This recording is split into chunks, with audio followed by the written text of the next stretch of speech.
دیکھیں، نجات ایمان اور عمل صالح میں ہے، اور دو ہی راستے ہیں آپ کے پاس دنیا میں آ کے۔ جب آپ آ جاتے ہیں، ہوش و حواس سنبھال لیتے ہیں، تو ہدایت تو ہمارے سامنے موجود ہے۔ اور ہدایت کا مطلب کیا ہے کہ آپ اس کو سنیں اور اطاعت کریں، سمعنا و اطعنا۔ اور اگر آپ اطاعت نہیں کریں گے تو پھر آپ کافر ہوں گے عملی طور پہ۔ دیکھیں، بات مشکل نہیں ہے، بات سمجھنے میں آسان ہے۔ دوائی ایک بیمار ہے، شدید بیمار ہے، اور ڈاکٹر نے ایک اچھی دوائی لکھ کے دے دی ہے، تو وہ تو یا اسے کھائے گا یا نہیں کھائے گا۔ دوائی یا پرہیز کرے گا یا نہیں کرے گا۔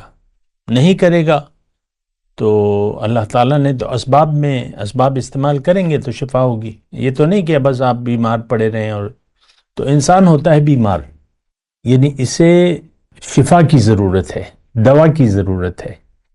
تو قرآن جو ہے وَنُنَزِّلُ مِنَ الْقُرْآنِ مَا هُوَ شِفَاءٌ لِمَا فِي الصُّدُورِ، قرآن میں ہے کہ اللہ تعالیٰ نے جو قرآن نازل کیا ہے اس میں شفا ہے۔